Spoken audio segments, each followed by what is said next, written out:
You come home from the bus stop on an ordinary Tuesday, shoes still carrying the grit of the same pavement you've crossed for years. The bag in your hand holds bread, eggs, and that familiar bag of rice that was on special again this week.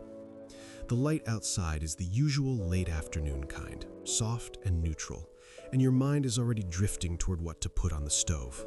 Nothing about the moment feels heavy or noteworthy. You set the bag down in the kitchen, start the rice, and a little later open the banking app without thinking much about it, the way you might check the time. The deposit from work landed 2 days ago. The balance sits comfortably in 4 figures, still green, enough that the week ahead does not feel tight. The store receipt lies beside the phone, $42, and it registers as neither high nor low, just the ordinary cost of keeping the kitchen from emptying. The other numbers drift in quietly while the rice simmers.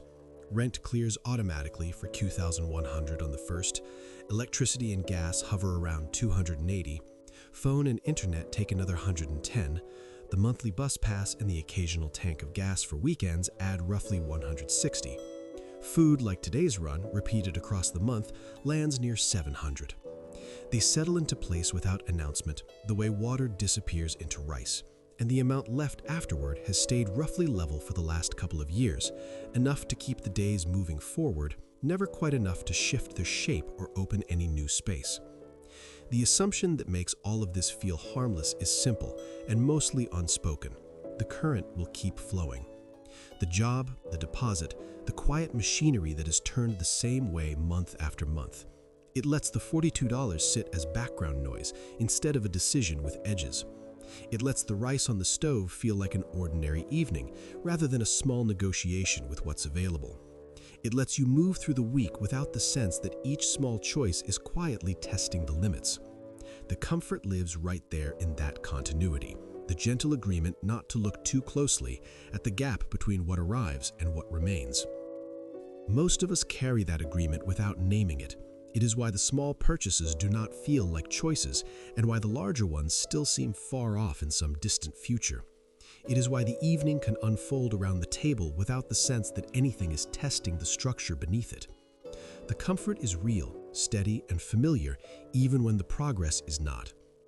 For people who have crossed into a different kind of steadiness, the same Tuesday looks almost identical from the outside.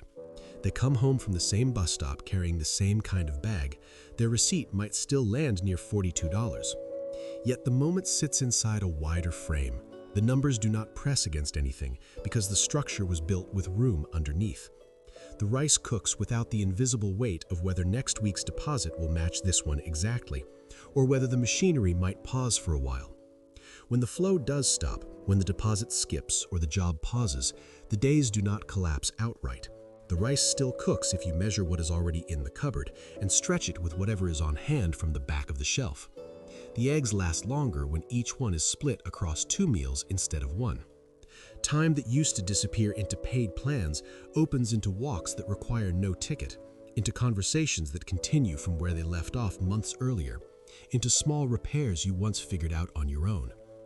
The way to turn yesterday's scraps into something edible, the way to wait out a delay without filling the silence with another purchase, those stay exactly where they were.